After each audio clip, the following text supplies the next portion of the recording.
Good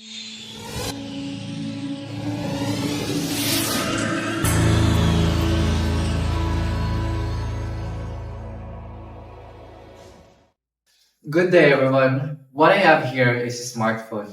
So, nagtataka kayo bakit ko dinala ang aking smartphone dito? Well, I mainly use smartphone as a way to access income funds and also my expenses. And also it keep tracks my expenses and my budget. Well, I only use also smartphone by using a digital currency app when accessing some crypto and stuff.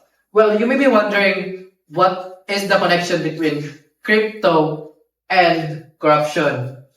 Well, according to the reports of Ralph Recto, there has been an estimation of lost funds between 50 billion pesos up to 120 billion pesos. Well, it is kind of scary knowing this that we have a government that eats our own taxpayers' money. Well, how can we combat this kind of corruption? Well, as a computing student, I suggest to build a crypto relief system. It is a system that will keep tracks on our funds, our taxpayers' funds, and the government funds when it comes to building some projects and building some Filipino people's need. With this, we can create a system where transparency, honesty, and integrity has been working on. And that is my suggestion when it comes to corruption.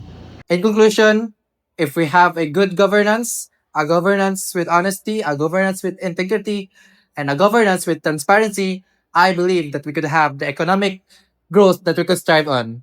And that is my insight about crypto and corruption.